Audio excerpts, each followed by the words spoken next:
यो भाई देखियो जुआ गांव में पहुंच गए। हाँ, जुआ गांव की जो पंचायत है सीएम दौरा गई थी, सारा गांव डूब रहा है। कती सीएम दौरा गई थी जी हमारे गांव में का पानी उतरवा दो, हमारे बालक गेहूं न भी तरसेंगे, दान नहीं, गेहूं भी नहीं होंगे आपके। सीएम का कोई जवाब नहीं था। अब सीएम ने को जवाब दिया हो ना, तो को संतुष्टि का जवाब दिया ना को कार्रवाई करी। ये है थारे राजा, ये है थारी सरकारें। और फिर तुम न्यू को सरकार के खिलाफ बोल रहे हैं। हालात तुमने दिखाई दूंगा, वीडियो में देखते रहिए। चिकारा की तरफ तो सभी साथियों को राम राम। हाल फिलहाल खड़े हैं जुआ गांव में, हमारा अपना गांव है जुआ। और पीछे आप जो देखने लग रहे हो, ये कोई तालाब नहीं है, ये खेत है। खंबे टूट रहे हैं, तो खंबे टूटने के कारण लाइट तो आ नहीं सकती खेता की। अब सबसे बड़ी समस्या ये है, गांव के संपूर्ण जो जमीन है, जितने किसान जमींदार जो कर भी बोरे हैं, सारी की सारी जमीन उनकी डूब गई। जमीन डूब तो गई। हाल फिलहाल ऐसा माहौल है, मन तो लगता नहीं कि 3 से 4 महीने तो पहले यो पानी सूख भी जा गया, उतर जाएगा, या तो जमीन डूब गई। जो अगली फसल आने वाली, जैसे कि गेहूं बोएंगे अपने खानती, उनकी भी होने की उम्मीद नहीं है। अब बात आती, सरकार ने गांव के अंदर 2 पंप लगाए थे, उनमें के एक पंप तो चालू नहीं होया, दूसरा जो पंप है वो थोड़ा बहुत पानी काट रहे है। सरकार की तरफ से 8.5 करोड़ रुपया का एक तालाब बनाया था। तालाब तुम देख सको, आप लोगों के सहम ही है, गांव के अंदर जो तालाब बनाया था, यो इस समारेल बनाया था कि भाई इसमें पानी उतर जाया करेगा। यो तालाब भी फुल भर रहा है, किते तक पानी जाने का कोई रास्ता नहीं है। जो सबसे बड़ी समस्या इस वक्त है वह यह ही पानी न कड़े। उसे दूसरी बात यह है, इसे जमींदार है गांव में 2-2, 3-3 किले के रह रहे हैं।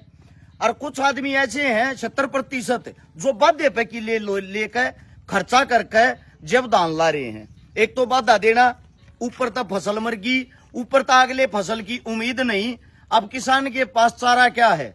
सबसे बड़ी जो चीज, अगर सरकार हमारी बात सुनती हो तो सरकार तो हाथ जोड़ गई। इतना कहना चाहूँ, एक तो जितने जो भी किसान है, इनका जो भी मुआवजा है, इनका जितना जो भी नुकसान हो रहा है, जल्द से जल्द, इस वक्त ही किसान को जरूरत है, ठीक हालत में आप लोगों की जरूरत नहीं होती, इस वक्त जरूरत है, जल्द से जल्द मुआयना करे सरकार का जो भी अधिकारी, जो भी आदमी, और मुआयना करके जो भी मुआवजा है ज्यादा से ज्यादा मुआवजा देने की कोशिश करें। क्योंकि यो नुकसान खाली फसल का नहीं है, यो आने वाली फसल का भी है। और यो किसान के लिए एक बहुत बड़ा सिरदर्द इसलिए है कि जो खेत है उनके अंदर बहुत घना नुकसान हुआ, बहुत घना खाद बीज दवाई लग गए, महंगी फसल हो रही, महंगी सारी चीजें हैं, जिसके कारण किसान फसल तो ठाने नहीं पाया। जैसा हमारे से होता है, जैसा हमारे को पता लगा कि इनके पानी निकालने के लिए जो ग्रामीण आदमी हमारे साथ में, हमारे गांव के आदमी खड़े मौजूदा, दोनों पंचायत के आदमी अपने लेवल पे इस पानी न इस गांव ने डूबने तक बचाने की कोशिश कर रहे हैं। 24 घंटे आड़े इन्होंने जो जुगाड़ कर रखा, जो भी मोटर, समर्सिबल मोटर और जो चीज चल लग रही है पानी ने निकालने के लिए, उसके लिए 51,000 रुपए हमारी तरफ से दोनों पंचायतों को दिए गए हैं, ताकि जो जमींदार है वो इन पीछा गाड़ी जल्दी आवे, या जो भी इनके पास समाधान हो उसमें यो छोटा सा योगदान है। अब 51,000 रुपये कोई किसान ऐसा तो है नहीं 1 लाख अपनी गोज मगर कर देगा, ये तो मिलजुल कर सामूहिक रूप तक कराया जा करे। ये 51,000 रुपया हमारी तरफ से इसलिए है ताकि इनका डीजल आके वे जो मोटर चालन लग रही है, इनकी गोजा पर बर्डन ना पड़े, और इस बर्डन में थोड़ा थोड़ा हम सब उठ लेवा। और हाल फिलहाल इसके बाद हम जो जाऊंगे सांगवान गांव में। उस गांव के अंदर संपूर्ण रूप से विनाश हो रहा है, 80% गांव खाली हो रहा है, और एक भी घर ऐसा नहीं जो डूबने तो नहीं बच रहा है। ये इस वक्त एक भयंकर आपदा है प्रकृति के द्वारा। तो हाथ जोड़ के इतना ही कहना चाहूंगा, सरकार जल्द से जल्द इन चीजों पर स्पेशली ध्यान दे और इन किसानों का जो भी नुकसान हो रहा है उसकी भरपाई करने की कोशिश करें। धन्यवाद आप सबका।